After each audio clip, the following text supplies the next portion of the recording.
Ai Weiwei is one of the world's most important artists working today. We are particularly delighted that he's worked alongside us now for over 3 years to help realise this exhibition, Andy Warhol, Ai Weiwei. It opens to the public this Friday. Weiwei's work, some of which you would have seen being installed here in Federation Court as you walk through, addresses critical global issues of the 21st century, from the relationship between tradition and modernity and the role of the individual and the state, through to questions of human rights and the value of freedom of expression. In the 1960s, Andy Warhol's pop art tapped into something that manifestly represented the 20th century and American culture. Warhol's work profoundly influenced the way we understand life in the world of mass consumption and popular culture, and in turn how that impacted art. Just as the 20th century is seen as being shaped by the influence of America, the 21st century has been called the Chinese century, and Ai Weiwei is one of that country's leading contemporary voices. His politically charged work interrogates life in a nation that is experiencing incredible change. And, like Warhol 50 years before him, he's renowned for his cross-disciplinary approach, exploring various modes of production. We're very pleased to present these two seminal artists in dialogue for the very first time. Ai Weiwei himself was born in Beijing in 1957, the son of poet Ai Qing. Weiwei and his family were exiled to northwest China and later to Xinjiang province for nearly 20 years. Upon returning to Beijing in 1978, Weiwei became an early member of the Stars, one of the first avant-garde art groups in modern China. In 1981, he moved to America and settled in New York. And this is where he experienced works of many key American artists, including Andy Warhol. In fact, The Philosophy of Andy Warhol, From A to B and Back Again, was the very first book that Weiwei purchased in New York and was a significant influence upon his future practice. Like Warhol, Weiwei has a remarkable understanding of today's mass communication, and his social media presence is immense. Over 175,000 followers on Instagram and over 300,000 on Twitter. In fact, his popularity is such that he managed to crash our computer system when tickets for tonight's In Conversation program were released and sold out in minutes, which I'm sure you all know about. You're obviously very quick. So we feel very privileged to have the opportunity to hear directly from such an influential artist and creative thinker. I welcome our special guests here tonight from Ai Weiwei Studios in both Beijing and Berlin, and our colleagues from the Andy Warhol Museum in Pittsburgh. I also acknowledge members of the NGV Council of Trustees, NGV Foundation, NGV members, and of course our supporters of the gallery. And we are live streaming this event on NGV's YouTube channel, so I welcome online viewers to the conversation. And I invite you all to celebrate the opening weekend of this exhibition, and also Friday nights at NGV, floor talks, and a special lecture this Saturday on Warhol by the Warhol Museum Director Eric Shiner. Tonight's discussion will be guided by the Walkley Award-winning journalist and ABC News breakfast presenter, Virginia Trioli. Virginia is a passionate art supporter and a great friend of this gallery. So I now invite both Weiwei and Virginia to the stage. Could you please make them welcome?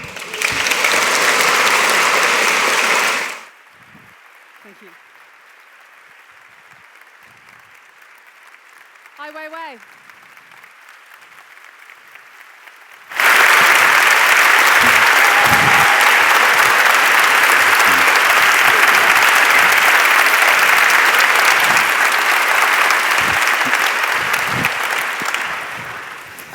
See, I told you there'd be a rock star welcome. He didn't believe me. We were commenting backstage just before that there was an extraordinary response and energy and excitement about your visit and you being here tonight, and we couldn't imagine another Chinese visitor generating this excitement, and you could think of another creature that would generate more interest. He said a panda. Would be panda. Yes. Tonight you're going to be our panda, Weiwei, is that okay? Yeah. I should color my eyes with some ink. No black eyes at the end of this interview, yes. I promise you. Welcome to Melbourne. You've not been in this city before? I have been Australia for 3-4 times, but this is the first time I come to Melbourne. And we all walked through your amazing sculpture before we came into the Great Hall here tonight, Forever Bicycles. I wanted to ask you if Marcel Duchamp has the urinal and Andy Warhol has the soup can. Is the bicycle one of your ready-mades? Well, you can put it that way, because bicycle is something very special when we growing up, and since now I cannot ride bike anymore, so I make a large sculpture of it. So the bicycle has always been important to you, has it? Yeah, when we growing up in China, in Northwest, this is a major vehicle. If you have a bike in your village, it certainly is more glamorous than you have a BMW or a, yeah, sure. Who taught you to ride a bicycle? Oh, nobody. You just have to fall down many, many times. Our first metaphor this evening. I want to start with a discussion of your family, because your early life, and in particular your father's experiences, are so formative for you and your life. Tell us about your father, who was a poet, and tell us about his early life and his experiences with Chinese authorities. My father is a poet, but he went to Paris in 1930s. Right after he come back to China, he was being put in jail by nationalist party. Then he joined the revolution and become part of a establishment. But by 1957, his friend, this very high authorities like Chairman Mao, Zhou Enlai, all those people, criticized to make some kind of campaign against the so-called rightist, which is basically against the intellectuals or whoever has different opinions. I think that's about 500,000 intellectuals was punished or sent to hard labors. So he is one of the top figures in that rightist campaign. And he was exiled to Xinjiang province, which is northwest of China. And we are lucky the family can go with him. Most so-called rightists, the family is separated. So we also went to there.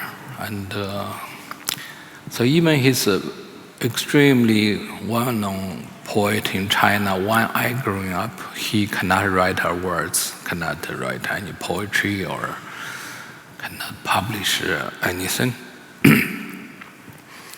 And for a period of time during Cultural Revolution, he was sending to clean the public toilets, which is very hard labor, and in the village it's about 13 toilets there, so it kept him busy. He would not have any vacations, because if he stops, nobody stops. So next day will be unbearable. You said once actually that the way your father approached that hard labour of cleaning toilets actually taught you a very important lesson, because he did it, you said, meticulously. He did it as well as he possibly could.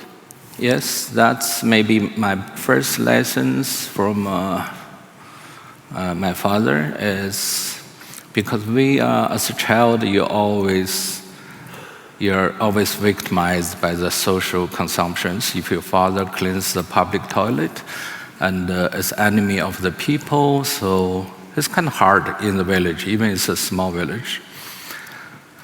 So, but I see him never really look down on this job. He tells us, I'm almost 60 years old, I never know who cleaned my toilets before, so why I cannot do that? So, it's not just a concept. I see he walk into toilet before. He walk in, he would light up a cigarette. That kind of cigarette is very cheap. It's just like, he has to light up several times. But the mattress also very limited at that time. Each family only can have 1 box of matches each month because it's just lacking of materials at the time. So when he walks in the toilet, if I can present you to the toilet, it's really sensational. It's public toilet, but nobody would do that thing in the right place. So it's almost everywhere, and basically that time you don't have tissues. So you see also all kind of marks everywhere. And it's very seasonal, you see different It's clearly colors. I'm so happy I can talk about this. And, but that's not my intention. She asked that. and once I start talking about this, I can never stop. So she has to stop me. It's a very important part of the story. I know it is. And I know it is because of that lesson that your father taught you and what he presented to you in terms of strength let me finish and forbearance. Just in one Yes, sentence. yes. He would very carefully work on that. And after like hour, 2 hours, when he comes out, it's really like a miracle. Everything is so clean, every corner are cut, new sand being put in, and anybody if running into that bathroom will be like shocked to see if that is really a toilet. So he's a person very poetic in that way. He will be very satisfied. Then light up another cigarette and walk into another toilet. So, but next day will be the same. Like Sisyphus rolling the ball up the hill. Do you think you developed an early resentment or dislike of Chinese authorities from that time, from the way your family was treated? That time I was very small. I was 10 years old. So I just started really start having my memory. And I don't really hate anybody that time because life is itself is it's a struggle for everybody. The people likes him or the people dislikes him. Everybody in China, in every level, was in misery. And the people who put him in such a condition also later become also so-called enemy of the people or party. So they all get some kind of punishment. Yeah. And you see, then you start to think that in a much larger scope, you see, maybe that's part of a culture, or maybe that's part of being Chineseness. So there's so many things which you have to think about. Yeah, so. I want to ask when you realised art had an important part in your life, when did you start to see this as a medium that spoke to you and perhaps a form of expression that would become your life? What's your earliest memory of that? First time when I approached art, which is really under my father's influence because he still has some poetry book. I can see the illustrations, the very nice book design, even at the most poor time, still the book design are always very interesting. So I started to read poetries and also look at all the materials he had before later I burned it, so we have to burn it because it brings regard to our family to searching for every page and to trying to find something which gives them excuse to criticize. But I do have influence from him because I can see even in the most difficult time what make his heart really happy, or the joy would come if he start to read a poetry or tell us a little bit about art, the story about Paris, or make a simple drawing about a plant or anything. So those things are so important. But since we have to worry about next dish, it's very poor. So I never really think we can become. There's no such thing called artist at the time. Yeah. The state-owned so-called art workers is like high privilege to become art workers. So I never really want to become an artist, but till very late, I think art is a place I can escape, because everywhere is politics. So it's very, very hardcore politics to remember all the Chairman Mao's slogans, all the party's lines. So art has its own logic or own reasoning. So that's what I want to find a place to hide myself. Well, you studied at the Beijing Film Academy, and you studied animation there, and you became involved in the STARS group that Tony Elwood mentioned before, of avant-garde artists, and that was a very important part of your early artistic life. But it seemed you were seeking something else, because you went to the United States and you went to New York, and those more than 10 years there seemed to be very, very crucial. Do you know what you were looking for at that stage? Why did you want to go there, and why spend so long there?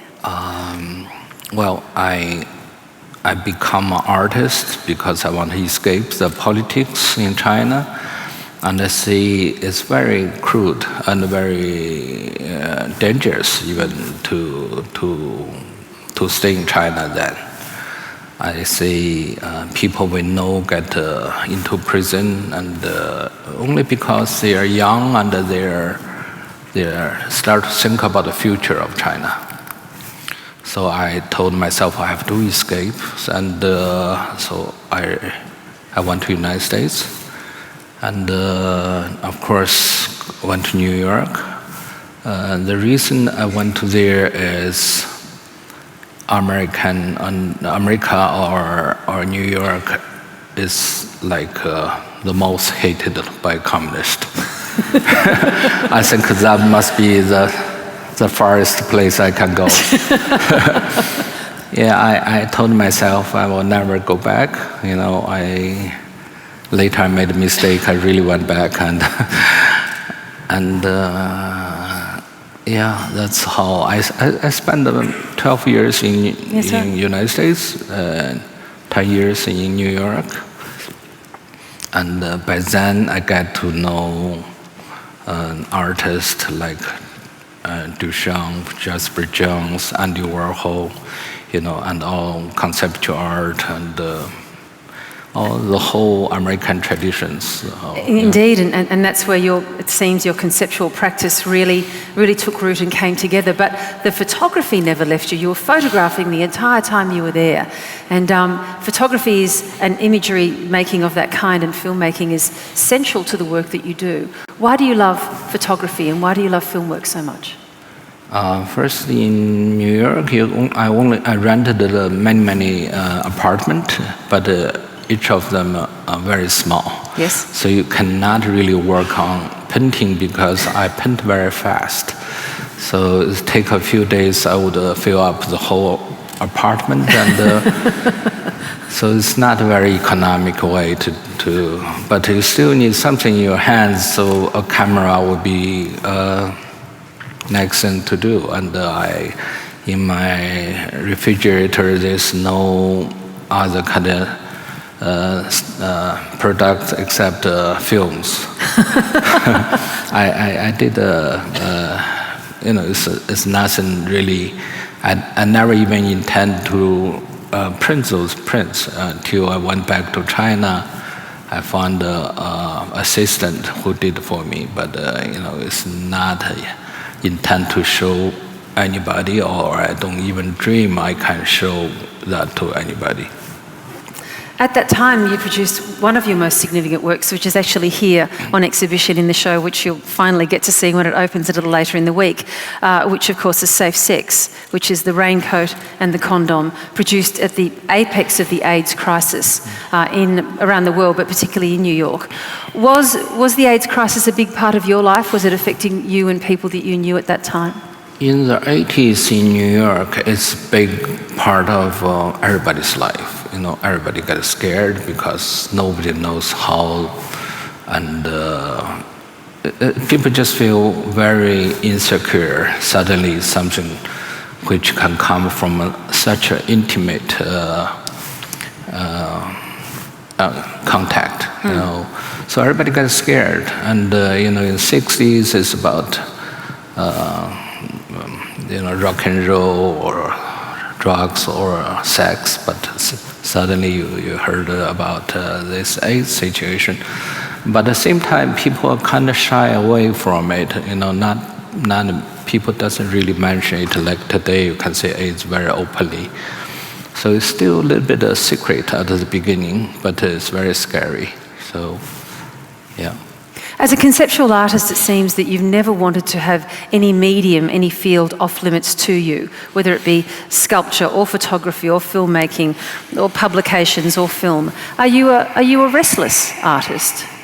What's restless artist? Restless, meaning someone who's restless? Who's restless, whose eyes wander from idea to idea, whose mind goes from idea to idea. I never can imagine I would sit on stage to be in such a... I'm managing to keep him pinned here because he knows he has to. Otherwise clearly he'd wander off. So then you are restless. Yeah. Recently I see my father's writing. He said that when he was in Paris, he was 19, he can never put his mind in rest. That become a problem. So he have to find a way, running up the stairs, running down, up and down, to try to get his mind rest. I also have that kind of problem. Sometimes it just doesn't rest. Like last night, I couldn't sleep at all. So after 24 hours of jet lag, I just keep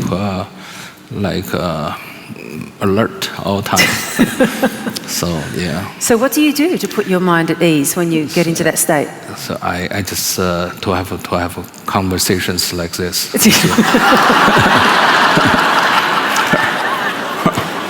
Cute. Okay, if that's the case, then we'll press on.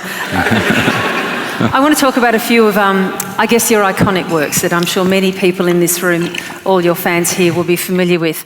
And one of my absolute favourites, Dropping the Han Dynasty Urn. If you're not familiar with it, it's a photographic work in 3 frames. The holding of the Han Dynasty Urn, the dropping of it, and the smashing of it on the ground, which Ai Weiwei does without very little movement. But the origins of this idea, I think, was about testing the shutter speed of a camera you had. Yeah, I do have a Nikon F3, and when I brought the camera back, friends never believed every second I can take 4 to 6 frames. So you thought, let's test it. Yeah, I said, let's test it, and so, you know, when we look around, that will be the best thing to use. The problem is the first testing wasn't that successful. I clearly know it doesn't catch it. So, but at that time you don't have a phone, you know, iPhone, you cannot check. So make sure we did the right thing, we did a second time. Then we captured it. And what did you use for the first test? Was it also a precious urn? Both Han Dynasty. A Han Dynasty bowl? Yes. And then you moved on to the Han Dynasty urn? No, both are urn. And yeah, I think in lifetime you have some moment you need to use expensive things to market. Otherwise, you know, what's for, right? So. It's more than just expensive. It's of course everything that urn symbolises. There must have been a degree. Well, I'm interpreting here, I guess. Is there some anger at the heart of that, at wanting to drop that? No, not a bit of anger. It's really technical admiration for the camera, and yes, that's true. Well, you could have picked a plain glass, but you didn't. Yeah, but glass will not have same kind of effect. You No. know, when the urn reach the ground, it gives very different voice because it's a low temperature firing. It gives like a boom, you know. Yep. Then the glass will never, you know, it doesn't create that. What's always been a bit uncomfortable for me, though, in looking at that three-frame image, is that it always has echoes of the destructiveness that was essential to the Cultural Revolution and the Red Guard and the destruction that they engaged in. There are echoes of it for me in that work. It could be, because when we growing up, we still remember Chairman Mao's sentence. We have to destroy our old world to build a new one. Yes. There's some truth in there still, but you know, the whole nation did it very literally. You know, just cleaned up anything old. So the time when I destroy vases like this, I do have a lot. So I'm not going to destroy any more. You know, it's all protected. Yes.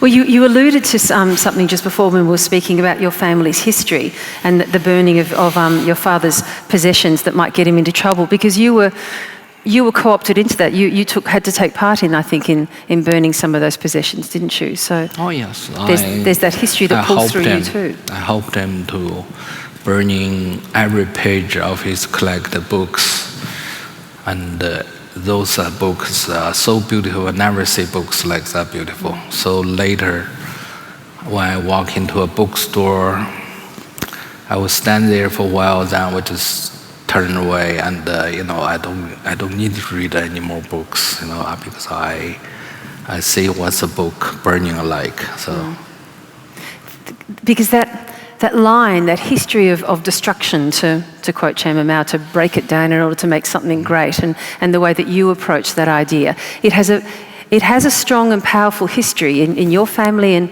I guess in the culture that you come from. Well, yeah, it has a strong history with China.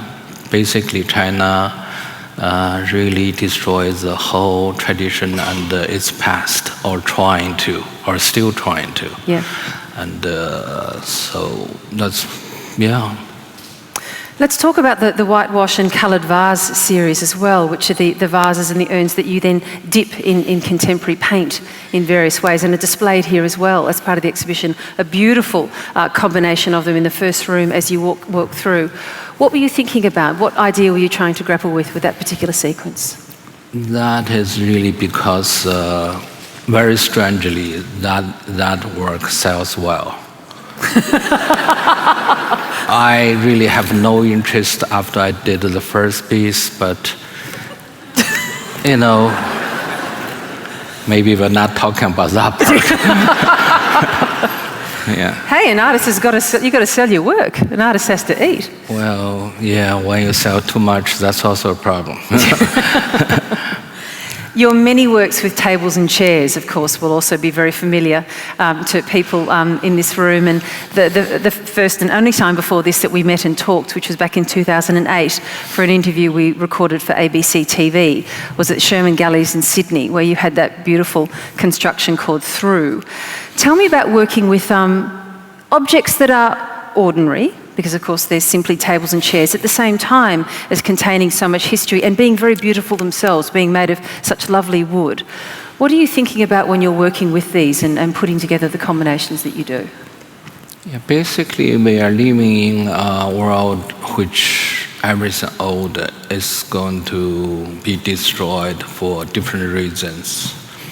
And if you see China today, all the old temples or buildings are destroyed. I'm not a nostalgia person, but to see the human knowledge and skill and its traces or marks being wasted without any kind of recognition, it's kind of sad too. It's kind of pitiful.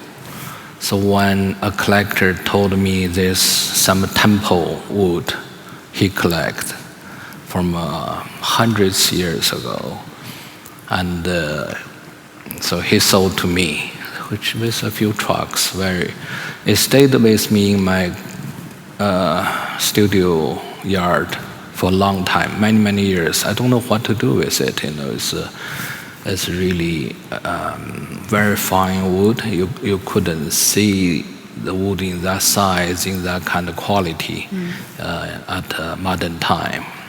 It's very beautiful wood. Yeah, but so I always think I can do something to it. At the same time, of course, I'm not interested to build an old piece. I think it should be my language, but same time still have the dignity of that time.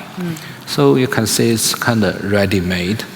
It really works with the original concept, but made a twist into what my interest, or I think why it's charming to do that.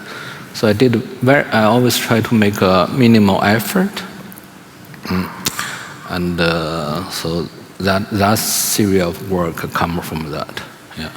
There's so much of your work that is, while we have the technology, of course, of cinema and video and the photography, so much of your work that's elemental, that deals in and with, wood and flowers and seeds and traditional methods of making these things as well, of porcelain and the like.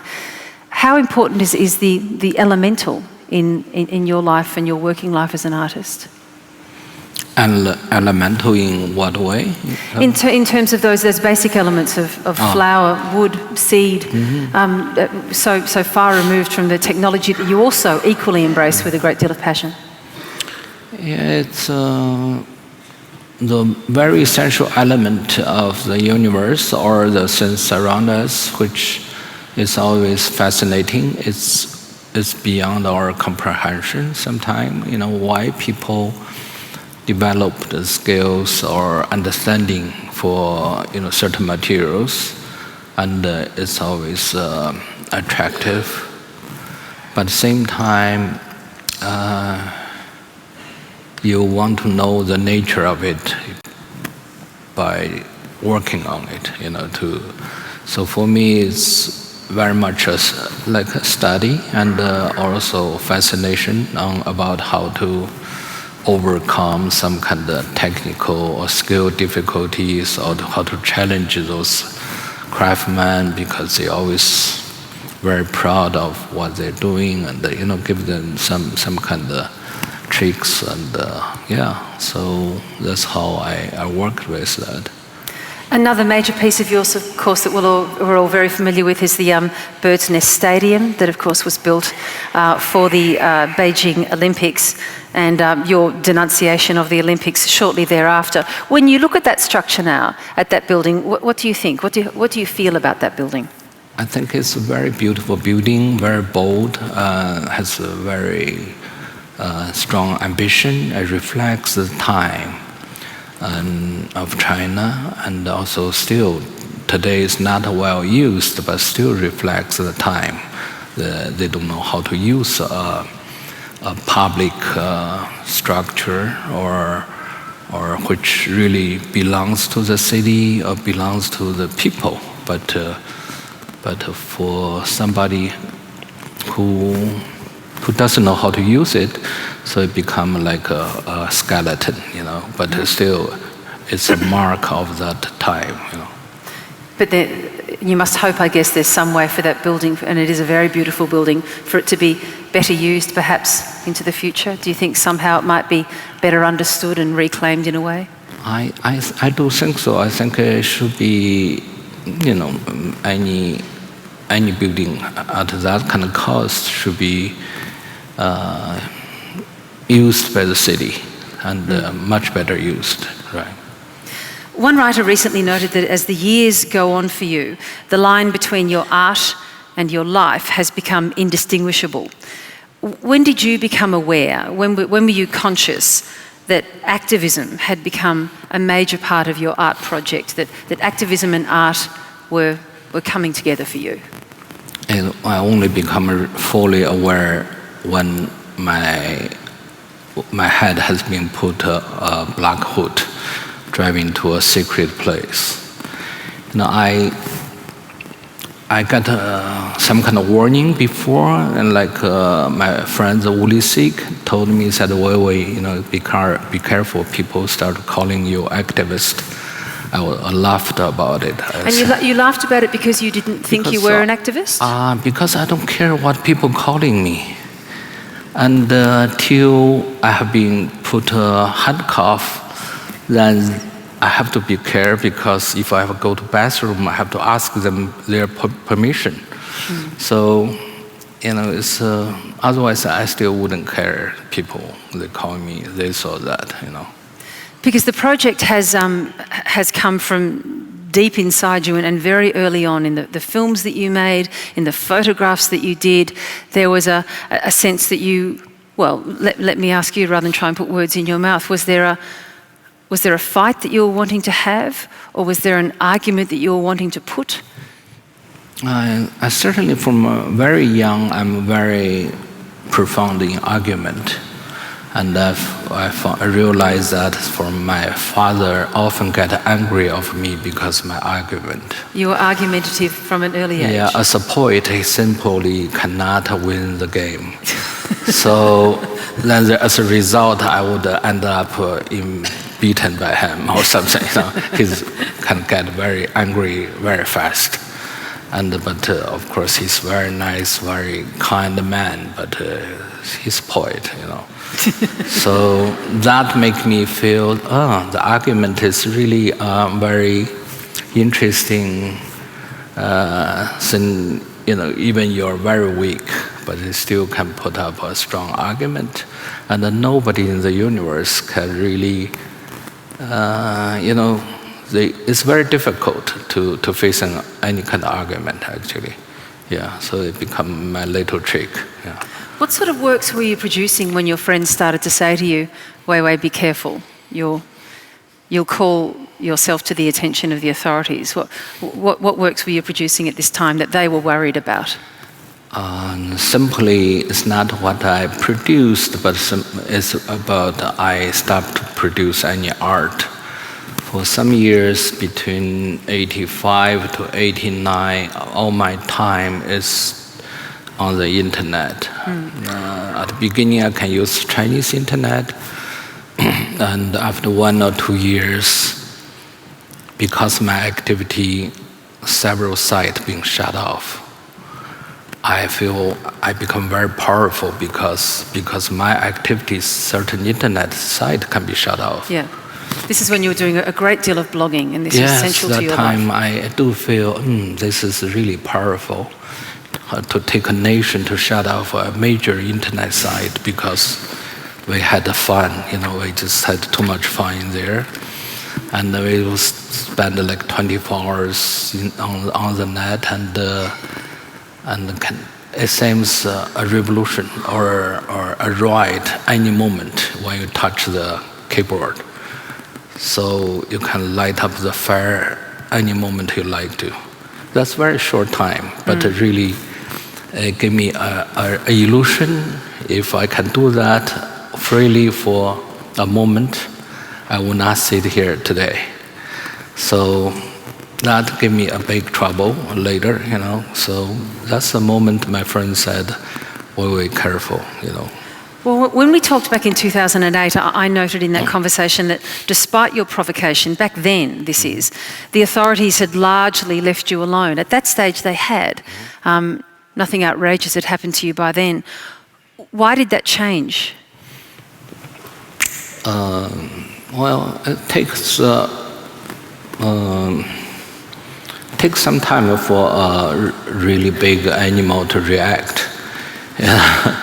First, it's not familiar what kind of thing I'm doing, and till when they heard about Jasmine Revolution, then they say, oh my God, so many places have so much problem. So they become really serious. And Michael Sheridan of the Times suggested that you offered yourself to the authorities on a platter with some of your provocative art. Do you think you were being overly provocative of the authorities? I don't really think so. I'm an artist, my platform is really very small, if you have states controls every resource. If you have a party, you have 80 million members, you have millions policemen, and I'm just one clown, a funny artist who cares? I thought that way, huh? I always wrong, so, That all changed, of course, in 2011 when you were arrested and jailed for 3 months. Did that time in jail change you?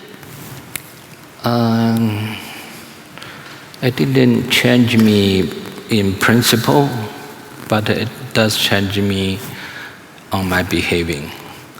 In terms, I realize if somebody clearly tell you they will not obey the law, you're not protected by anything. So then you start to think, do you still want to play the game? It does change me somehow. But as I told them clearly, even they have to take me out or put a bullet in me, I still cannot be changed in my belief. So they also understand. So same moment, I also change them. They understand who I am, and they understand what kind of tactics will not work on me. So. What was life like inside of jail? It's like nothing like what we know. So it's very hard to even to explain. It's completely unknowingness, unfamiliarness.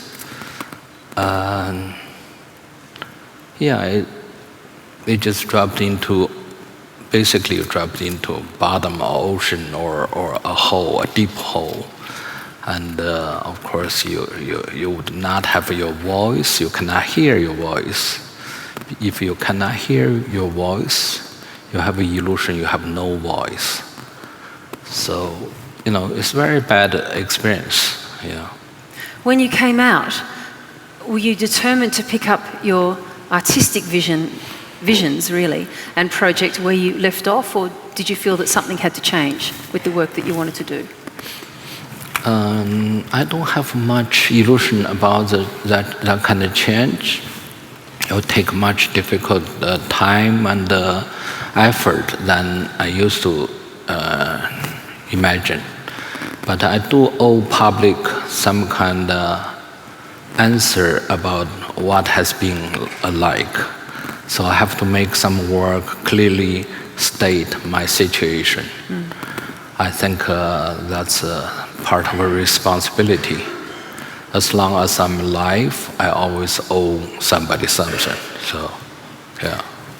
One of the really interesting aspects of you being here in Melbourne and this really wonderful exhibition that you're going to love when you get to see it is that you actually haven't seen a great deal of your work in major exhibitions like this because of the many years of restrictions on you travelling. This is one of the few times you get to see large-scale works like this in situ in a gallery somewhere else, isn't it? Yeah, it's true. I have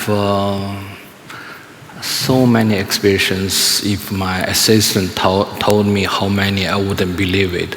I had a few hundred exhibitions in past 10 years, and over 400 group shows, and one-person show maybe around 100. And how many of those hundreds have you been at? Maybe, include this one, maybe 9 or 10. And so I developed a habit not to see so many people shake hands or so I kind of grateful for what the authority did to me. It's true. It's very sincerely. Now I really have to. I have no excuse not to be part of an opening. Yeah. Oh, I see. You were trying to stay away. This exhibition here pairs you up with Andy Warhol, which is quite a genius juxtaposition. And when you see the works, you'll be thrilled by the conversations and the connections and the currents that join these two artists. You actually did have an early appreciation of Andy Warhol as a younger artist in America, didn't you? Well, he's the first artist I do feel I can completely understand. It's very strange. I come from like a northwest, near Russian border. He's come from Pittsburgh, but this is a person, every his language or his, gesture, I do feel completely understand. Why? Why do you think that is? I think seems is extremely sincere, but sometimes it's never sincere. It's like it's like a person which is like virtually exists. His look, his way of dealing with all those matters around him. So he's really escaped into his work. So all those qualities, and also he really represents his time so well, and so all those things I think is so charming, and I was totally amazed to know this artist. Was it also because he embraced popular culture so much too? And I wonder what you think he would have made of elements of our popular life now that you really love, which is Twitter, Instagram, the internet, blogging. Andy Warhol would have loved all of this, wouldn't he? Well, yeah, it's too bad. I'm only one sitting here, and he just have to watch and be jealous. There's only one artist in this exhibition that we can interview, and this is the one. Even he's a much better one, but I'm the one here. And, yeah. Was it because he was an iconoclast as well? Did you relate to that? I think Warhol, when he was alive, he's never been really taken seriously, or till today. I think his value are gradually being accepted. And what he loved, and people would think is too shallow or too commercial or too insincere, or people would have all kind. But that make him so great because he is a person who's ahead of his time, at least like 50 years. Yeah. All he did is fit into social media today so well, and yeah. Boy, what he would have done with Instagram. Can you imagine? And every single one of them would have been worth $1 million, and they would have been accessible to everyone. Are you surprised when you look at the exhibition at the connecting points and the currents between you and Andy Warhol? Yeah, the show in this museum are so well curated. I was very surprised. Today I walked through it. And I often cannot tell which work is from Warhol or which is from me. Well, if Annie's work you don't like, it must be Ai Weiwei. So, but it's really amazing how they found these kind of connections and made it believable. So even can trick me. So this is very, very a must work of curating shows, Well, there's a strong line, though. We've been speaking about a number of important lines through your life and through your work this evening. But clearly, the master who has to be acknowledged is Marcel Duchamp and his ready-made object. And if you start with him, and both you and Warhol revere him, and then go to Andy Warhol and then go to you, there's that very, very strong line of the found object turned into something else. Yeah, even the name, A-W, Andy Warhol, Ai Weiwei. Somehow, I start to believe in this kind of thing. It's kismet. You have a young boy. You're a father to him. Has fatherhood changed your life greatly? Has it changed you as an artist? I don't think being father would change my life, because I never think of my life changed my father's life at all. So, but I do think my life would make some impact on my son's life, and I really want him to become very independent, not like me. I'm quite independent, but I'm go one little bit too far. And yeah, it's very hard to. You become so careful when you're a father, and so I admire Warhol's never a father. That's really I admire him, because he just can do something I could never do. Because that caution now that comes in, that fear for the child and taking care of the child, that you feel that now constraining you a bit? Oh yeah, certain things I do, I will not tell him, maybe, He'll find out. Yeah, eventually, yeah. It's all a matter of time. You've said, I think my stance and my way of life is my most important art. So is social media the most perfect example of that? I do think so. I think, if anything, have some similarities with Warhol. Is we both love our time. I think I love our time, my time, so much, and social media is, if it's not the only reason, but it's a strong reason for me to really come up that emotion. You are careful, however, what you post, and I think for a period of time there you only retweeted on Twitter, and you didn't do any original pieces yourself. Is that still the case, or are you more Still the engaged? case.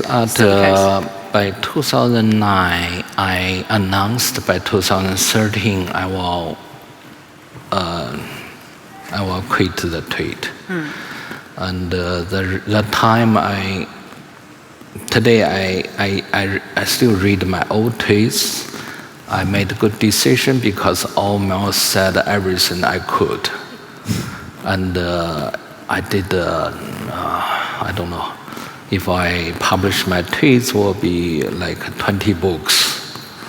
It's like a crazy, mad. You can say any words with it. It's not. It's really too much. So I don't like to repeat, and I don't think that's a good. So I said I will quit. That before I was detained, I announced on Twitter, I will quit on end of 2013. Well, I just not so aggressively tweet anymore. I would retweet some tweets. Yeah. Is that part of your being careful and not transgressing with the authorities again? No, it's that's before I was detained. I announced that I was very. It's only because I think certain things would not happen in social media. I would take action. You have to make things happen. You have to use other language, because it's too easy to just give verbal comments, or even you're smart, or like Confucius, he only gives verbal comments. I don't like him that much, so so I said, okay, not become another Confucius. So Chinese people want to worship me for another 2,000 years.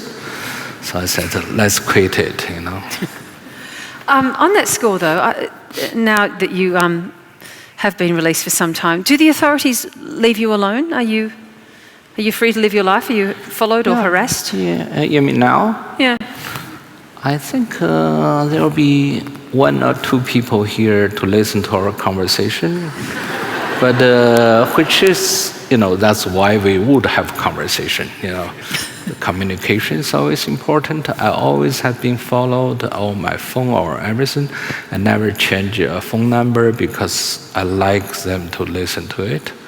And I often send some, sentences which should be very private.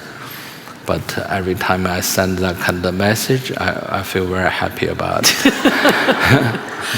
I read somewhere once where, I don't know if you still do this, but when you become aware that you're being followed by secret police or the like, you actually call the local police on them to say, hey, I'm being followed by some people, to sort of bring about some Keystone Cops kind of situation. Do you still do that?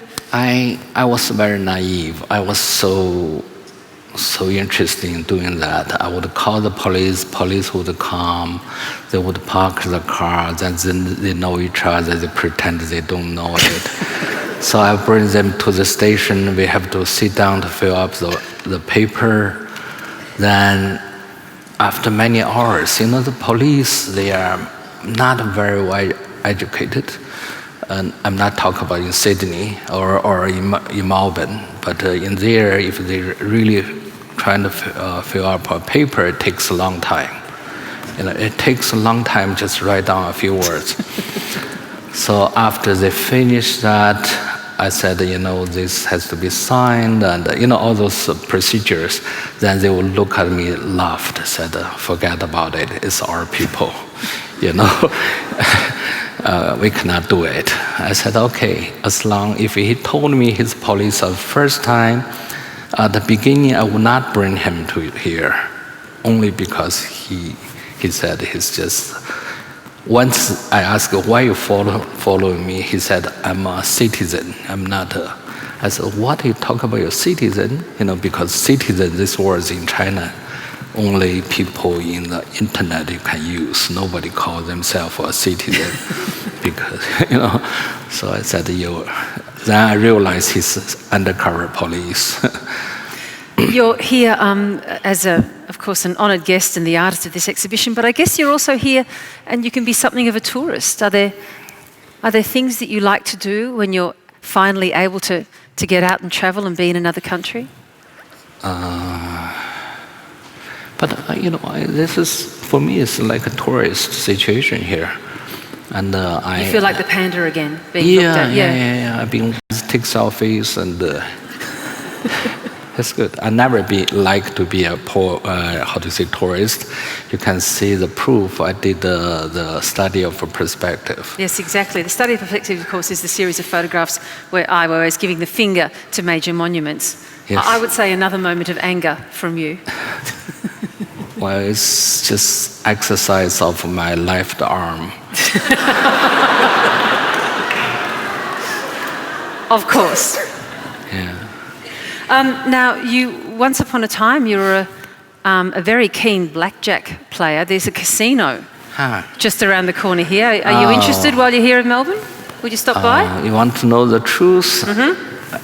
Every city I went in, there's two things I want to go. One is the museum, our history museum. Another is the casino. So now, for years, I haven't been to casinos because I'm already a human rights activist. It's very bad for anybody to see this guy in casino. So I pass it. I will say to my brother, I said, bye, good luck for you. But I'm not going, So everything has a cost. He is that most rare of people, a human rights activist and a gambler. Will you please thank Ai Weiwei? Please stand up and take a bow. Do you stand up? Yeah, absolutely. Thank you so much. Thank you. Weiwei, come back. Invitation from Desmond Tutu's daughter. Thank you. Weiwei, come back up.